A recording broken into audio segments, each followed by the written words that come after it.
In this video, we're talking about the Xbox Series S and if it's worth it in 2023. Let's talk about it. So the first thing that I want to talk about is how the console looks, the design of it. It's one of the coolest consoles in 2023 in the new generation because of its white look. It has this one air vent at the front and the circular motion, and it looks sick. And I love the ergonomic feel. It's nice, small, compact. Really like it for space, for storage. It's really small. It's a digital only console, but it's slick and smooth, and I love the design of the white controller as well. It suits it perfectly, and I think it's absolutely awesome. It's also really cheap, which is one thing that I really like about the console, that they really made it available for a lot of people. So you can get straight into the new generation of gaming pretty easily these days with this console, which is the reason why I bought the console in the first place about a year ago. It was very affordable. It comes out just under $500. It's readily available for all the games because of Game Pass, and it's a lot more available than the PlayStation 5 and the Xbox Series X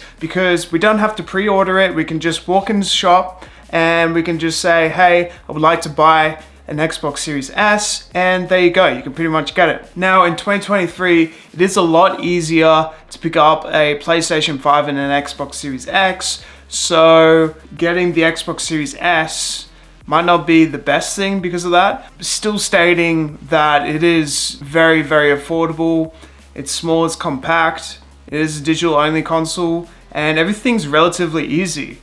Now, for a user case scenario of someone that I could imagine this would be perfect for, a casual gamer, doesn't want to fiddle around too much with too many discs, storage, keep it compact, keep it small, keep it easy. We don't want too many things, too much room getting taken up. So this is perfect for you. It's also great for people who might like just playing FIFA, for example, or like some EA games. So with the Game Pass Ultimate, you can get EA Play, and it will be perfect for that type of person who just wants to play games like FIFA, who just wants to play like some WWE games, some basic stuff. This kind of console does the job perfectly for that type of user who's just a casual, who just wants to get some easy games and just wants to play just one game like FIFA or something like that. But what's amazing about the Xbox is because of the Game Pass, it's super affordable, especially for the first couple of months. It's only like $1 or so. And then after that, it's about $10.99. This is all Australian, by the way. And then the Ultimate is about $15.99. With the Game Pass, it's amazing because you get all the day one releases. So recently had new releases such as Wulong, even games such as Atomic Heart. That was available straight away on the Game Pass. And I think that's absolutely incredible. Like, you can't say no to something like that. It's just absolutely incredible. You have to pay a lot more for the PlayStation 5 to get those sorts of games, while you could just try it, play it, see if you like it on the Xbox, and if you don't like it, you don't have to keep it. The things that could be improved on the Xbox Series S would be such things as internal storage. So for example, you only get about 500 gigabytes overall of storage, and I would like there to be 1 terabyte as an option, but it's not there yet. So what you might have to do is get that expansion card for the Xbox, or you can get game drives, stuff like that. But yeah, definitely keep noted that you'll definitely have to buy an external hard drive for your Xbox Series S. This is because of the Game Pass. Like, there's so many games that you probably want in your library because the library of the Game Pass is absolutely huge. And also, because of that, we've got the backwards compatibility, like you can go back and play all the Halo games again. And that's what I love about the library so much, is because not only are there there's third-party games, AAA games, there's also all the backwards compatibility games. The library is just absolutely massive, and it's internally growing like all the time. And so you can go back, play all your favorite games again, and it's absolutely awesome. But one thing is, not all the games for the Xbox is on there. So for example, like I really wanted to play all the older WWE games, or even the Marvel Ultimate Alliance games. We can't actually access those games on the Xbox Series S. You'll have to get the Xbox Series X actually buy the games physically and then put the disc in and it will install it into the console. So not all the games that you grew up playing will be there on the Game Pass, but most of them will be. In terms of the latest news, there are a lot of games coming out for the Xbox Series S and X. We've got games such as Starfield, we've got Redfall, we've got Minecraft Legends. Those are some of the biggest things. Also, the news of the Blizzard acquisition is pretty big in the gaming community right now. Maybe COD will be an Xbox Series S and X only game, which is mind-blowing. And that means that a lot of players will probably want to migrate over to Xbox in the future. Originally, I bought this console was because of the affordability and the availability, and I thought about the ergonomics of the console, and I thought it all just adds up. Not everybody's gonna need the Xbox Series X. Some games I definitely recommend for you if you're getting the Xbox Series S or the X would be games such as Elden Ring.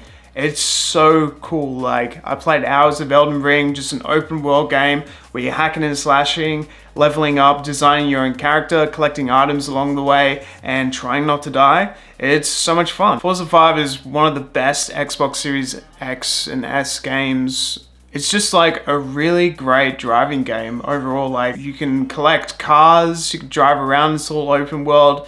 You play that for hours, man. I feel like you get a lot out of the game, and adding probably a racing wheel to that setup would just be like perfect. This is a Logitech wheel that's available for the Xbox. I feel like that setup would be absolutely awesome. As well as the Microsoft Flight Simulator. Like, if you get a proper pilot setup with the game, I feel like you would have a lot of fun with it, and you can go exploring all these worlds, downloading all these brand new maps and stuff like that. I feel like you would get hours of gameplay fun out of the Xbox Series S. Even Ori and the Will of the Wisps. So I love this game because it has like quite an obscure sort of 2D platformer but 3D effect in it. What I'm loving about it is just like the level design. It looks absolutely amazing, plays at 4K. I recently learned that the Xbox Series S can play at 120 frames per second, so that's amazing. It's not limited to just 60 frames per second, and it can probably play that with Fortnite and stuff like even Minecraft and all those games. It's quite a powerful machine. Even getting a PC for that price, it just won't be able to stack up to something this price. So consoles versus PCs, even the Xbox Series S definitely wins that with the price. It's phenomenal what it can do. Overall, with my journey with the Xbox Series S, really enjoyed it for the first couple of months. I just had to upgrade to the Xbox Series X to, explore its full capabilities of what this new generation can do, but I was very impressed with the Xbox Series S. I played hours of Elden Ring on it, played a lot of Forza on it. I've really enjoyed a lot of the brand new games, and I feel like there's so much more to enjoy about the Xbox Series S and the Game Pass library. I've got the Game Pass Ultimate, and I've been really enjoying just looking through the sort of menus and seeing all the games that are available. Even on the day one, I'm thinking, man, like, we've already got all these day one games already available. Why do I have to spend more money on the PlayStation 5 version of this game when I can just get the Xbox version of the game, try it, see if I like it, and if I don't, just delete it, you know what I mean? And I've been really enjoying the look of it, physical storage capabilities, so hey, it's just so small, you can sort of just put it anywhere. It's definitely a fantastic console for those like casual gamers and those who just want to get straight into the next generation nice and easily without too much hassle. Have a nice day, thank you for watching, like and subscribe if you want to see more, and I'll see you guys next time.